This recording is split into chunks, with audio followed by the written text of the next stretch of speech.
Hello Bookish friends, welcome to another Turkish shelf video. In this Turkish shelf video that I will do specially for Garbaugust, I will talk about the category romance book that takes place in my country, Turkey.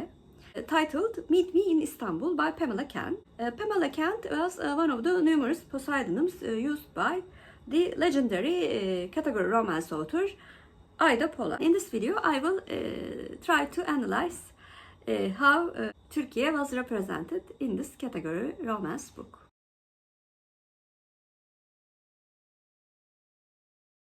Ida Julia Crow was born on 12th of April 1908 in Lewisham, southeast London. She was later known as Ida Pollock after marriage. She was a legendary figure in romantic fiction, and Pollock authored over 120 romance novels, published across a career of spanning more than 90 years. During her most productive phase, she reportedly released 40 books in just 5 years, with up to 8 novels in a single year. Her first novel was published in 1932, and the first category romance, Mistress of Brown Furrows, was published in 1952 under the pseudonym Susan Barrie. She published under a staggering array of pen names, which includes John M. Allen, Susan Barrie, Pamela Kent, Avril Ives, Anita Charles, Barbara Rowan, Jane Beaufort, Rose Burgley, Mary Whistler, and Margaret Bell. All these identities allowed her to maintain a high output of varied romance titles. Pollock believed romances were more than love.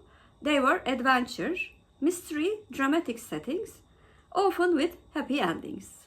The author was a founding member of the Romantic Novelists Association in 1960. She was named its honorary vice president in her 105th birthday. In 2009, at the age of 100, she published her memoir, Starlight, detailing her early life, prolific writing career, and her marriage to Lieutenant Colonel Hugh Alexander Pollock, whom had been previously married to children's author Annette Blayton. An interesting fact was that the author was mentioned in the divorce papers as the other woman. And even at past 100 years of age, she continued to write, dictating her work to daughter Rosemary Pollock, who was also a romance author, when she could no longer type. She passed away on 3rd of December 2013 in Leavenworth, Cornwall, aged 105.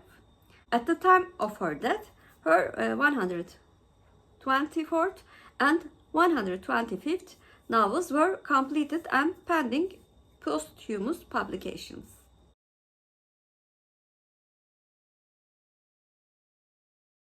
Meet Me in Istanbul was first published in 1958 by Mills and Boons in the United Kingdom. It was then reprinted in 1966, 1968, 1976, 1985, 2015, and in ebook format in 2021. In this book, Gay, the heroine of the book, enjoys a glamorous life in Istanbul, but feels it has become a gilded cage. Yearning for freedom, she reaches out to Charles Villiers, a fellow expatriate she barely knows. His offer of help sets events in motion.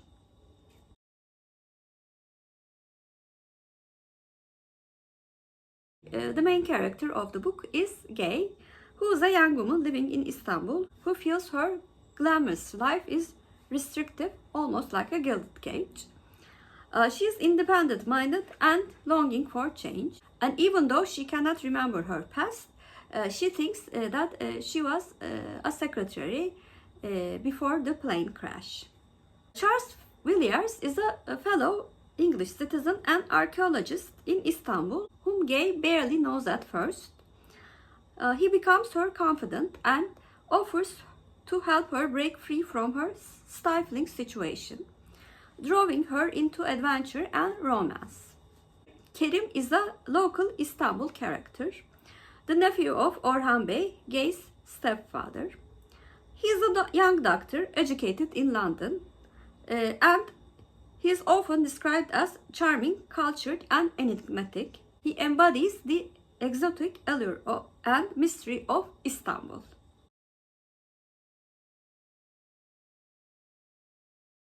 And what did I think about this category romance? First of all, as a very vintage category romance book, I thought the plot elements were quite modern. Like I said in the beginning of the video, the author's thinking that romance is more than a love plot. It has to include mystery and dramatic settings. And I think that enriched the plot and the details of the book quite well. I wasn't very fond of the hero of the story. However, I have to admit, he wasn't annoying too. But I quite liked the determination of Gay, who insisted on discovering the truth, even though she was treated very well by her stepfather. I was quite fond of the quiet strength that she possessed. So it was better than any of the category romance book that I've read written in that era. And my country, Turkey, in 1950s were described quite positively. Although, of course, I haven't lived in those times. From the books that I've read and the documentaries that I watched, the depiction of Istanbul seemed very, very accurate. However, I wasn't very sure about the scenes taking place in the Taurus Mountain. Although the Taurus Mountains has the wildest type of habitat even today, I did not think that it was a desert or a jungle like the book suggested. But other than that, I quite liked the way that the Turkish characters were constructed. Especially the contrast between Gay's stepfather, who was born in the Ottoman times, and his nephew, who was born in the first years of the new Turkish Republic. So I guess the author did her research quite well in the urban environment and the urban characters, whereas she romanticized the rural settings in my country.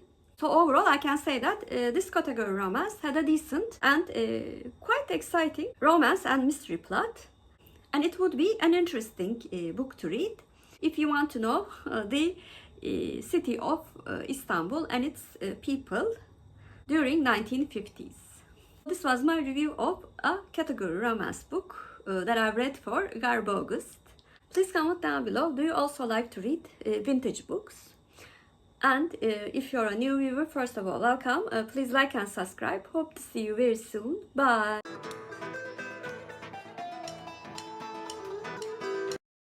As for Turkish word of the day, because there exist camels in this book, I thought camel should be the word of the day. Camel means deve in Turkish, and deve is our Turkish word of the day. Have a good day.